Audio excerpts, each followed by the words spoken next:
All right, so now we're on to the second step. So second step, going to need those right and left rear wheel axle holders. You'll need those two larger bearings. You'll need a rear wheel axle. You may or may not need something to cut them. You may or may not need some sandpaper. But then you will also need your bigger Allen key, and you'll need a few nuts and screws as well. So you'll need 4 of these smaller nuts, and then 4 countersunk 3/8 screws, so the smaller of those countersunk screws. So that should be all that you need to get this part done. All right, so first thing is, if some of these things don't fit together, there's certainly a few things that you can do. First thing you really should check is does this fit inside here? Hopefully it does. Hopefully it goes in fairly easily. If it doesn't go in easily, well, then you're going to need to sand out the inside or cut out the inside. So as I did some scraping before, once again, be careful, and you should have your safety glasses on, but you could scrape kind of the inside out a little bit. Hopefully if you have the Mark Forge ones, it works just fine. But if not, then it may take a little bit of work to get those as we want them to be. If it's just not going to work, just let me know. We probably can get you a new set of them as well. But that is the first thing, is to make sure that it's going to fit in there. Notice that if you get it in and want to get it out, you can kind of push something on the inside.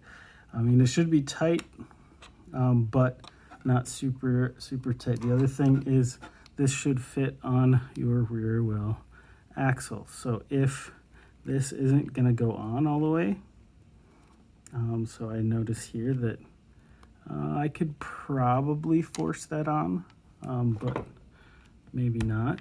So I do want to be careful. So I want to also make sure.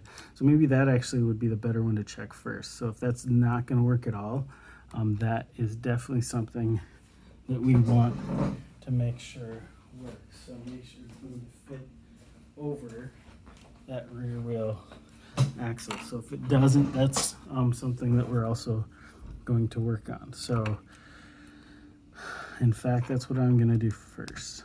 Actually, that does fit tight, but it'll fit.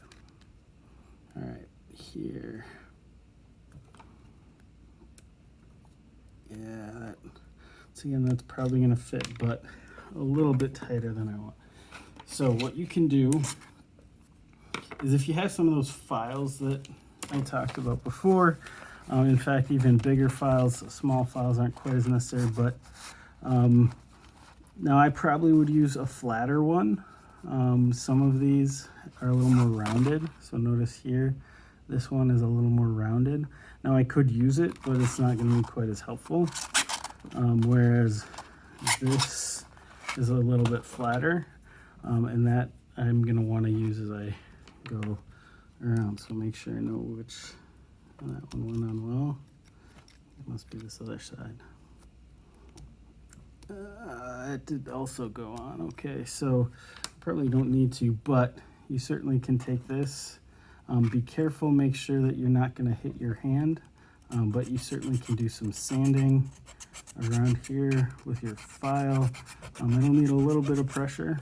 The other thing you can do is grab some sandpaper. Now, most sandpaper is designed so that A full sheet will work on one of those sanding blocks or the full length. So usually I'll go down the middle there, and then each of those will, but I'm going to use about half of it. So I've noticed that I folded it, and that's to kind of give me a guide as to where to cut it. And so certainly be careful. For me, it's nice that I've got this little cutting mat. I would not do this on your dining room table. But yeah, cutting from the back side, because you really want to cut the paper. You don't want to try to cut this because you're just going to dull your blade. So cut from the back if you're using sandpaper and want a smaller piece. I may cut that down smaller. This purple stuff is nice because it's actually pretty flexible. But then I can kind of wrap this around. Now also here, in terms of removing material, it's going to be a lower grit is better. So this is an 80 grit. If you buy a pack, it might have 80, 150, 220, or it might have 100, 150, 220, but that's going to really be the best. Now, you might want to be careful depending on if you care, because this part will be visible, and maybe you just want that part sanded down. But the other thing too is if you use higher grade or higher number sandpaper, it'll look better as you kind of use the higher numbers. Now, this doesn't look great because, well, one, it was coarse, and I'm going against that grain. Now, I don't care so much here, but you might. And there actually are a few things you can do to kind of help with that look that I'll show you on some other pieces. So, put my cover back on my knife, and then that slides right on. In fact, that actually slid much better. I didn't even sand that much off of it. And then this one, once again, that slides right on. So that's what I'm looking for. Then this will go in here. In fact, I'll wait. I'm going to put those nuts in there first. Okay, so this nut is going to go in here. So the idea is the nut is inside the piece, so it's there so that I can screw it in. Let's see how tight this ends up being. That's not too bad. Ooh, perfect. So, looks like I probably should have printed all of them on this. Yours might not go in quite as well. In fact, I might try to find one that does not go in quite as well. I think I had one.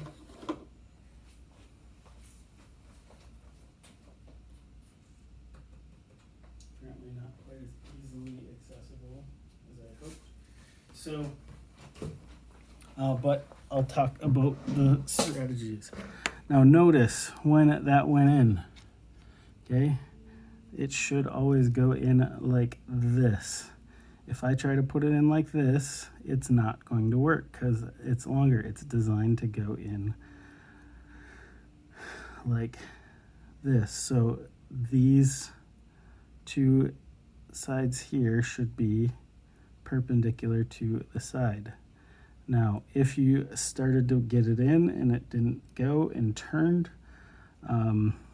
certainly there's a few things you could do. If you've got a pliers or something, I mean, you can certainly grab it and pull it out. If you've got something like this, these work really well for grabbing and holding on to things. But in fact, I'm going to use this to kind of help show how one way to get it in is I'm going to take this. And so I know that goes there, and this one actually isn't going in quite as nicely. Okay, another thing to note is kind of look and see if there's anything in the way. There may or may not be, and you may need to kind of go in and clean it.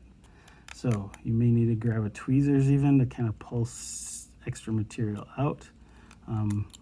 And you might even use this to kind of help clean it and cut to make it bigger so that it fits better. That certainly is something that you might need to do. But what I'm going to do here is I'm going to start it and then show how if you have a a gripping pliers like this, that it will actually work really well. Now I could just try, as it's like here, the nice thing here is it actually has variable sizes. So I want to go one size bigger here. And then that is going to be like the thickness of this. So that's actually about perfect. So the idea is that I can get on here and then grip it, and that kind of helps push it together. Now this obviously, as you can see, it's not going to push it all the way in. So it kind of started it. If you're not careful, that might rotate it, and so that's not what we want either. But once you kind of get it going, see if there's any other things you can have to kind of help push it in further. Now something like this is nice because kind of get both sides so it doesn't rotate it as it goes in. But there it's in, and you should see, in fact you could even test, well, does it go in easily? If so, you're golden. If not, well, that's where you may start to have a problem. Then I've got two more. So this one looks like it's going to go in easily. Not quite, but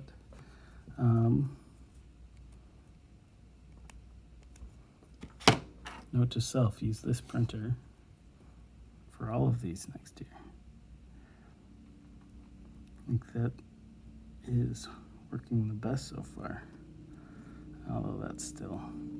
All right, so once again, you're going to do what you need to get it, at least get it started, kind of get it in as far as you can. There's other pieces that are not designed quite so it's easy, and so notice that that's kind of rotating. I don't want that, so I have to actually go back down. I'll pull that back out, make sure it's going in straight, because if it doesn't go in straight, it's really not going to help you. So let's try this again. See, it's rotating again a little bit.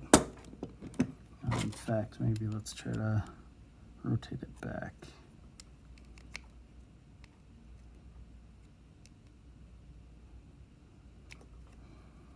All right, I think this one's not liking me so much. Oh, there. All right. So I did get that in.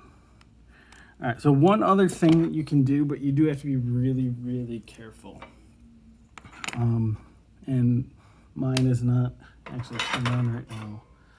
But if you have a soldering iron, a soldering iron might be helpful. But the thing that's really tricky, and obviously you're not going to actually touch this because this is hot. This whole thing is hot. You may or may not have seen stock photos of someone holding it like this. Well, if they're holding it like this, you know that it's not on, because that would really hurt. It gets really hot. In fact, this shows it goes from 200 degrees Celsius up to 450 degrees Celsius. So you definitely would not want to be touching this at double the boiling point of water.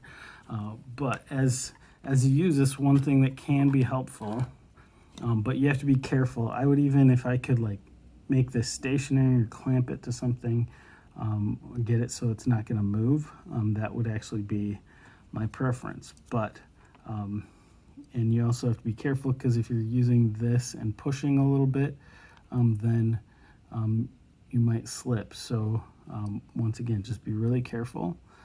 As you're pushing things in, if it doesn't seem to be going, sometimes I'll take one of these, and I typically will turn it all the way down. So I do it to 200 degrees Celsius because, well, if this is PLA actually melts at 200 degrees Celsius. If I switch to something that's like that nylon, that nylon's gonna have to be closer to 230 or 250 to actually melt. So in fact, staying at 200 might even be good, because it won't get to the point where it completely melts, but enough to kind of get it in. So if I heat this up, and then kind of start pushing. And once again, if this is stationary, held somewhere, that's going to be better than rather than pushing and slipping and burning yourself. But usually I'll just kind of start by just putting this on just touching the nut and letting the nut heat up. It's going to take a little bit, but at a certain point, you're going to notice that it's going to start moving because the nut is hot and it's melting that plastic. If you're not careful, you're going to destroy things because you can melt all the way through your part. So I'm trying to do it just enough so I know that it's kind of starting to move, and then I can push it in. But first thing is to make sure that entire space is completely clear, and then also make sure that you're going in straight, that it's not rotating.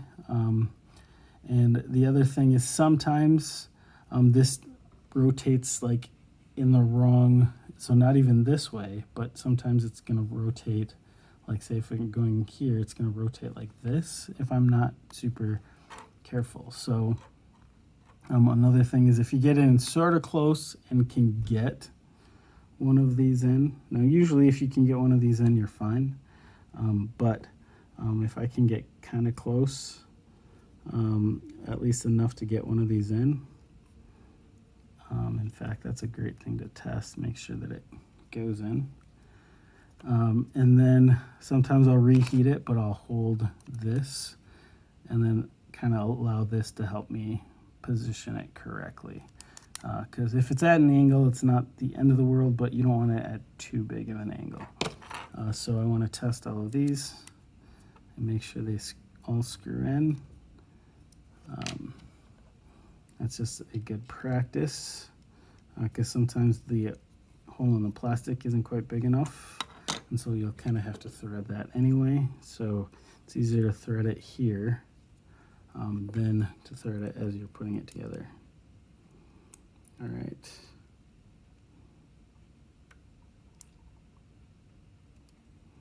Well, I guess I really need my Allen key.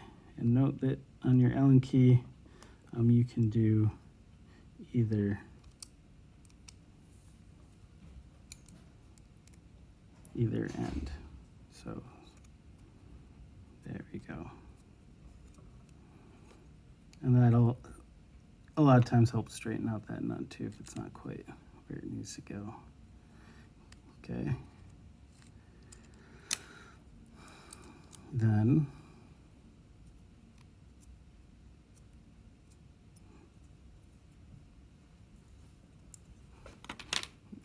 this. And if you actually had that on, that would be a bad thing. You should never set that on a table if it's on. And all right, so then that's enough to finish this step out. So let me get this in here. Once again, if you need to sand things, work on them, go ahead. And then this is going to end up going in here and in here. Now notice that the bearings are on the inside. So on the outside, you should just barely see the bearing. But for the most part, you really shouldn't see it, and it should rotate freely. Okay, here's where you then take the rear chassis. Once again, make sure you know which side is down. This is my down side because there's my countersunk, because I'm going to place it like this. So if you look at yours should be very similar, and those holes will line up with where my 4 screws are going to go. I like to just start each one. So, in fact, I noticed that, there we go. So, kind of make sure it's lined up. And start it enough so that I know that it's going in. All right, so then that's the loose, so that doesn't matter too much. I'll do the other one of these.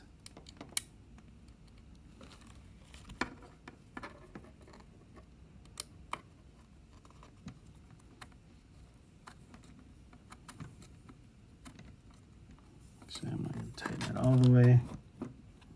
And this one is very much at an angle.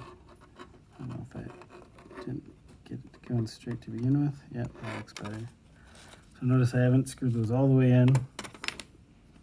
And then this, make sure that goes in there with your bearing.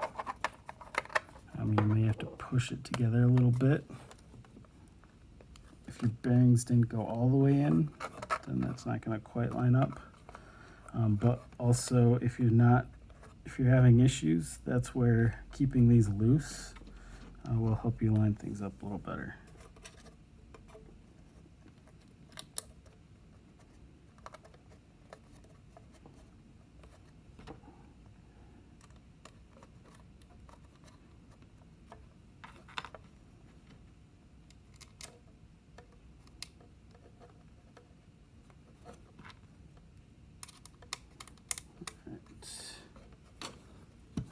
From the side, make sure it's not quite going to line up.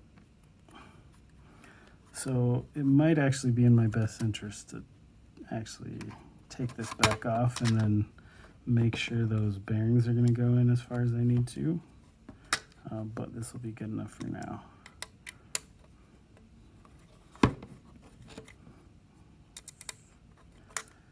Now, as you screw these in, you don't have to do it until like it won't move. Okay, in fact, like if you really crank it, you actually can cause some problems doing that. So the idea is just make it so it's snug. It's not going to go anywhere.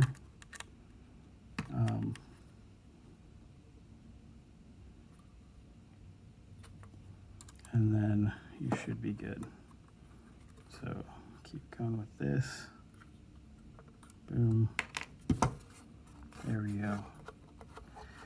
Now, one thing I notice here, this is not spinning quite as freely as it was before. So before it was spinning really nicely, but it kind of feels like it's got a little bit of friction. That means there's too much pressure. So I really do want to take this back apart and make sure that all of these things are going in as far as they need to. In fact, it looks like this bearing probably is not going in quite as far as it needs to. So I'll take that back apart, but notice that if this does not spin super freely, like if I go like that and it just stops immediately like that, that it is not where it really needs to be. Now it'll look fine, but and also the other thing that I can tell is this is going out just a little bit.